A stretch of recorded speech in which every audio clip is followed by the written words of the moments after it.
Hickok 45. You know, there was a time when revolvers ruled. In fact, it was a long time, way back in the 1800s up until the end of the 20th century, when the semi-automatics began to rule, I suppose. Right here you have a sampling of a couple of the companies that were a part of that royalty, that ruling class, I guess you could say. There were other revolvers, but the Colt and the Smith Wesson, they were boss. Just about everybody carried either a Colt double action or a Smith Wesson double action through most of what I guess you would say the 20th century. Okay, and what we have today are a few samples. We have the Colt Python back out. We have a Smith Wesson Model 19. We have a Model 13 Smith Wesson. And then we brought out the new service revolver, the Colt there, the old worn gun, just as an example of how the Colt action works. And you might have noticed they're loaded. They appear to be loaded, so let's just empty these things before we show too much. Ah, yes.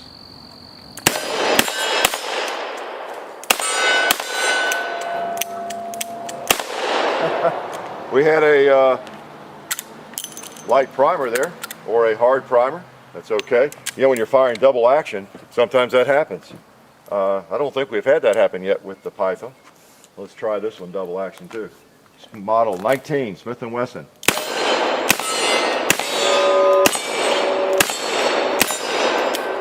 Okay. And let's try this Model 13 Smith & Wesson.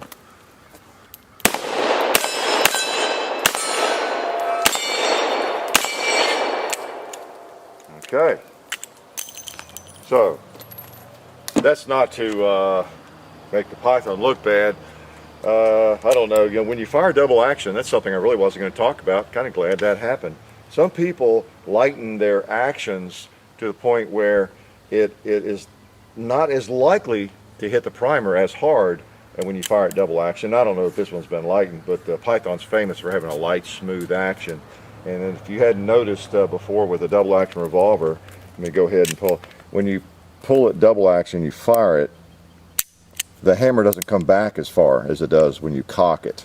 So when you cock it and fire single action, you're starting back here further, so you get a longer fall to the hammer, and that's true for any double action revolver that I know of. So you have to be careful with that. Now most people end up doing that with a Smith & Wesson. I've seen people do that over and over because they're trying to get a lighter hammer. You don't have to take a Smith to a gunsmith necessarily to get a better action. You can loosen the little screw, the spring, the mainspring screw a little bit, and sometimes that will work.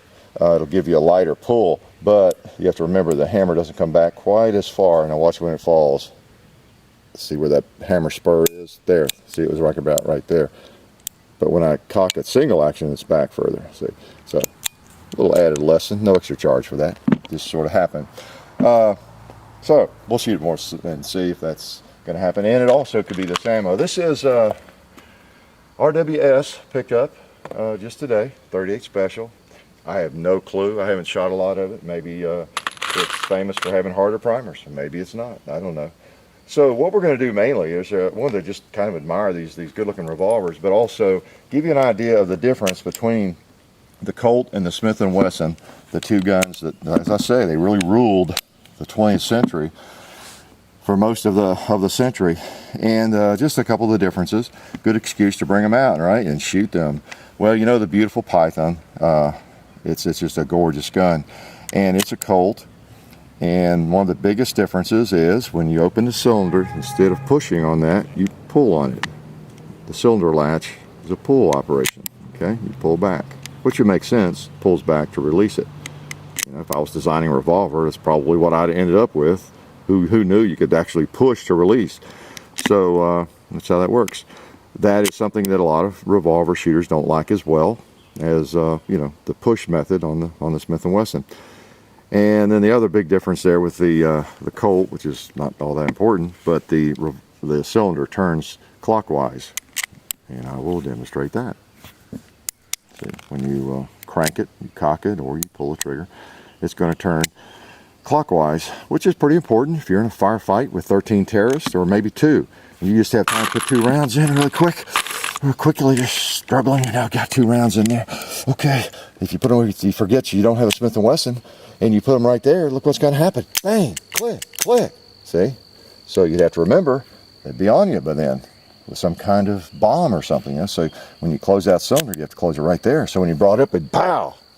You scared my cameraman, didn't it?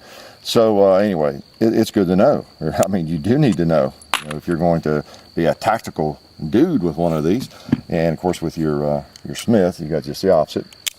It's turning counterclockwise. So if you had to throw a couple of rounds in, you'd want to close it to where they were over here, ready to pop under that hammer. All right. Now you're combat ready. Didn't know that, did you?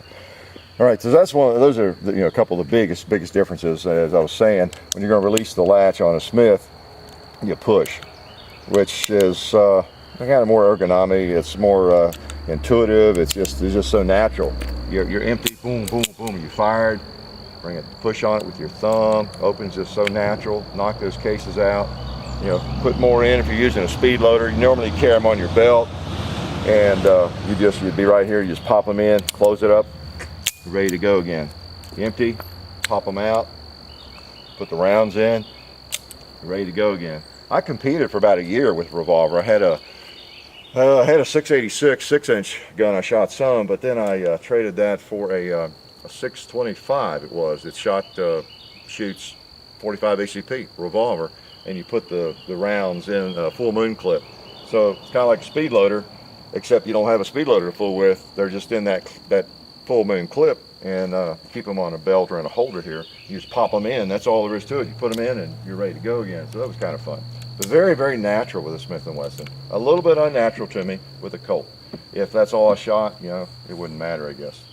So those are a couple of the biggest differences. I know back in the 70s, when I was really getting into guns seriously, again, as I've talked about in my radio show, that was one of the conversations that would take place in gun shops. Which is better, Colt or Smith & Wesson, in terms of revolvers, because so many people carried revolvers. It's like the conversations today, there's a Glock or SIG, or H&K or SIG, or which is better, everybody always wants that better, quote unquote, gun.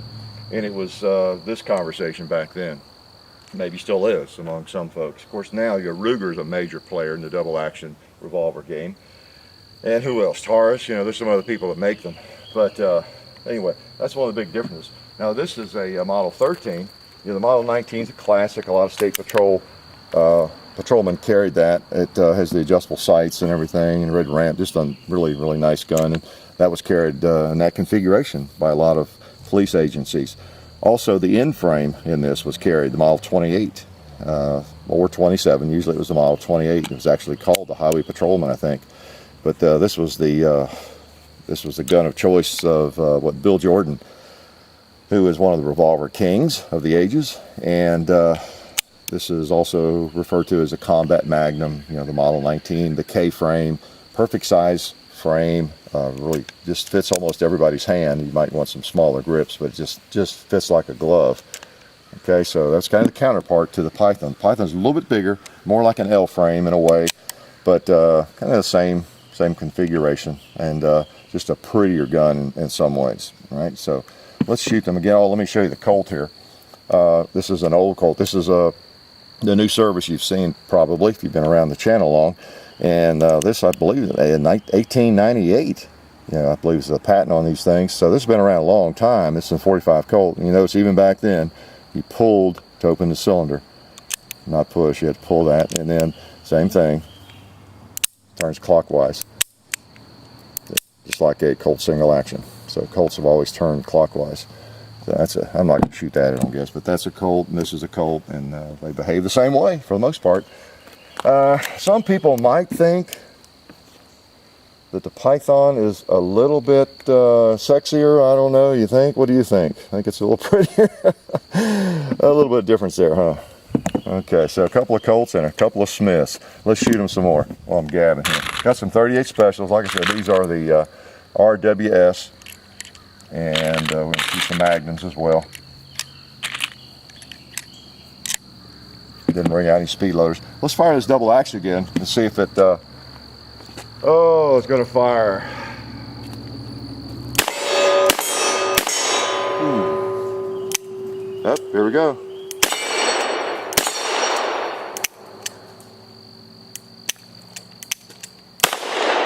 Oh yeah, got me flinching there.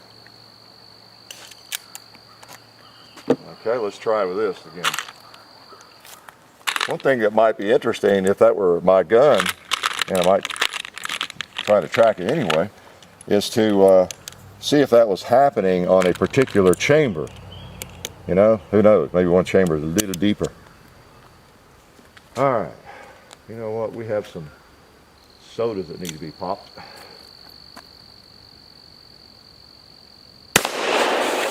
All right.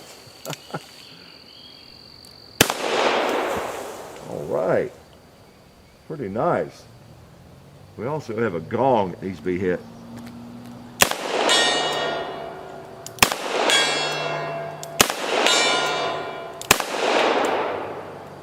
I think I shot over it. I was holding up.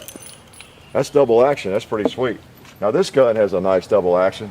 This is a little model 13. This is John's, and it has had some trigger or action work done on it. Somebody put the wide hammer and the wide target trigger on it. So, and it feels really good. Model 13, non-adjustable sights. Good example of how, in most cases, you don't really need the adjustable sights, because I believe, what little I've shot this, the sights are pretty much right on. I could use some paint on that front sight, I'll say that for sure. Let's see if we can reach out there with it. I'll fire double action. Has a nice action.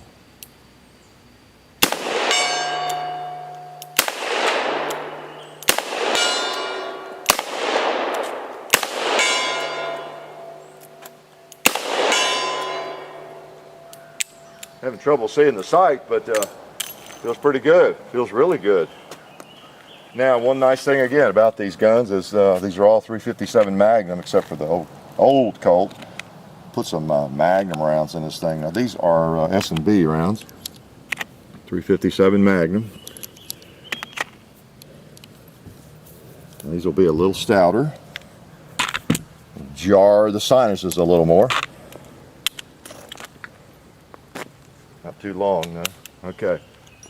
Let's see if it'll spin that tree there. That got its attention.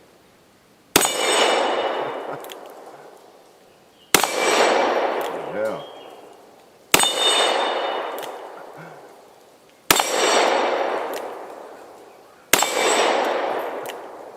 Click. Knew it. Yeah.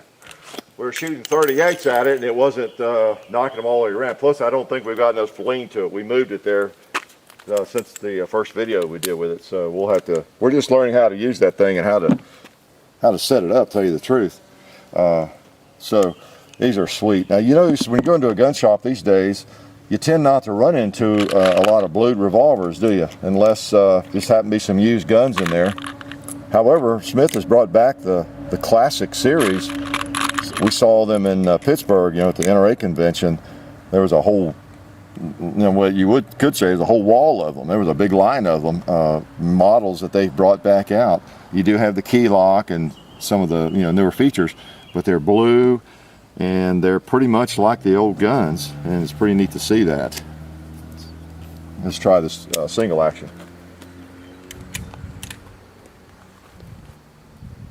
All right.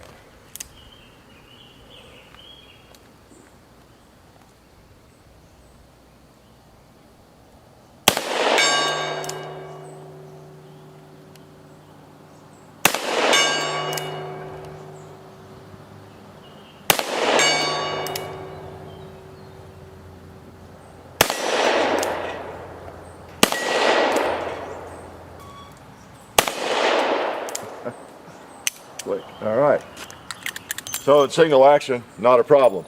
I know what let's do. Let's try some of this Blazer. This is 38 Special plus P, and we'll try it double. Well, this is not a hammer spring test. It just sort of turned into that, but I'm gonna shoot some of these and see if we have that same reaction.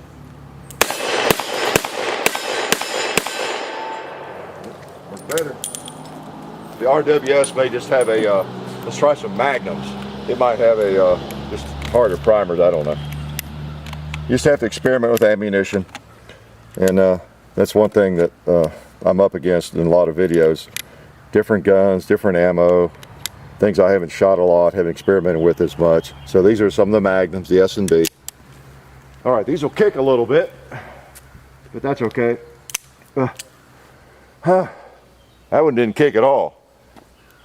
I'm gonna let that one cook a second, since those are Magnum rounds.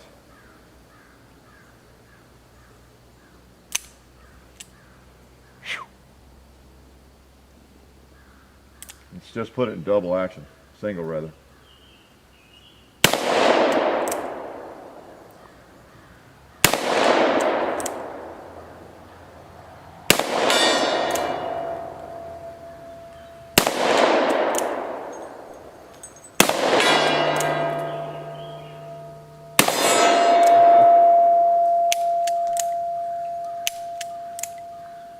Okay, we got them all out of there. All right, so we have a light hammer on some. Let's try these again while we're doing it. Okay, we'll put some of these lasers in here again. They seem to react better to the light hammer fall. Okay.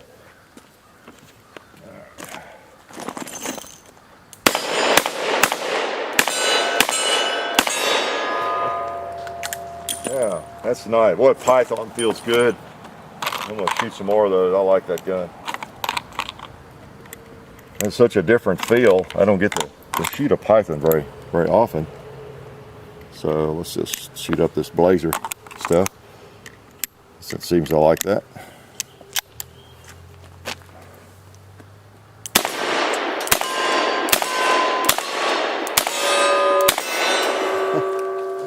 Yeah, all right. I don't know what we were shooting the other day when we did the first video with this gun.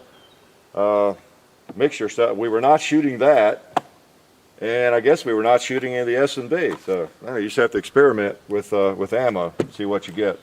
Let's try the 19 again. This could easily be a person's favorite firearm. You know, the 19 was not nearly as expensive as the Python, and a lot of people had them, of course. Not that they were cheap guns or anything.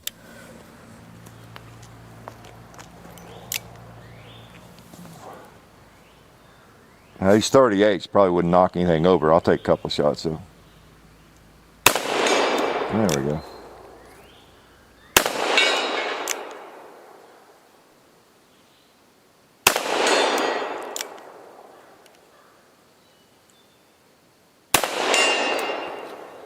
Guess better keep my mouth closed, huh? Okay, let's try a couple more.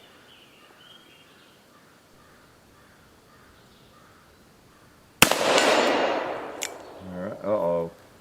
You know who's next in line? Smart aleck turkey. Oh well, let me try to hit him high. Ah, what do you know? Boy. What a jewel. 6 out of 6. Let's see. You can't quit, can you, when you're on a roll? I really wasn't going to shoot a lot of animals. I just wanted to kind of work these revolvers out a little bit. It's kind of like shooting a basketball. Shoot till you hit, then till you miss. You don't quit on a miss, and you don't want to really quit on a hit. Okay, and now I'll probably miss 6.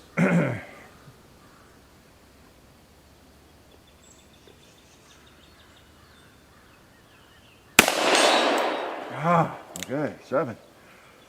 Pressure's on. 8.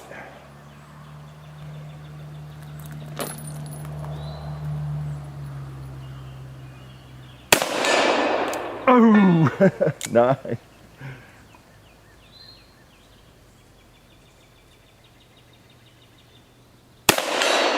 Oh, 10.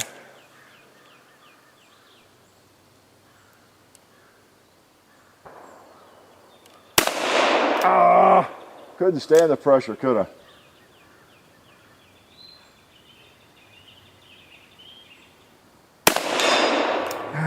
Okay. Whew. Oh well, I'll take a miss. Little 4-inch gun. You can see why revolvers are popular. There's something about just the feel of them, the grip, the trigger release. They usually have at least the Smiths and Colts have a nice trigger break, and this has the little ramp sight, and I do believe the sight's right on, as you can tell. So they're just fun to shoot, and yeah, I don't know, you're able to shoot them better in a lot of cases, I think. Although on a good day with a semi-auto, you know, I can hit those most of the time. But no, that's just a fun gun to shoot. Wow, makes me mad. I think that would have been the first time I rolled all the larger animals in a row. Okay, let's try John's gun. Make him clean it. How's that? We're gonna shoot Magnum. Let's not shoot Magnum. Let's shoot some 38 specials here again. This gun has a really sweet action. Let me show you. Again, I've demonstrated this before. I don't know if I can demonstrate a lot, but you think revolvers are slow, lethargic guns.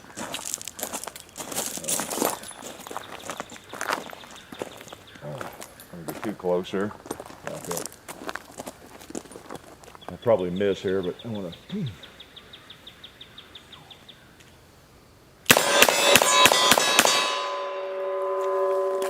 You can throw out the lead with them. I couldn't find my front sight on that very well. I've got to do some painting on that thing. But, you know, they'll just crank them out. Boom, boom, boom, boom, boom, boom. You know, unless you got some really hard recoiling 357 Magnum, you can really put them out of that thing. That's got a heavy barrel on it, if you notice. Now, the cylinder's open. You can kind of see, I don't know if we away from the table, we kind of point it that way there, and you can see that barrel. It's called a bull barrel. My Model 65 is basically the brother to that in stainless. It has a heavy barrel on it, and that helps absorb recoil too. Whereas on the 19, you don't have that. See, it's a standard size barrel, but the heavy barrel is pretty nice, especially on a shorter barrel. So anyway, Smith Wesson Model 19, Smith Wesson Model 13, 357 Magnum, and a Colt Python. Just Python is a Python, and it's a beauty. So those are so sweet. And let's just finish up with a few 357 Magnums, since that's what this gun is designed to fire. Okay. We got a couple of things here that have not been shot, like that.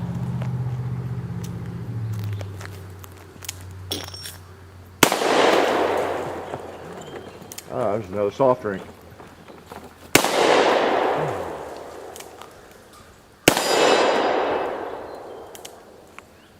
Get.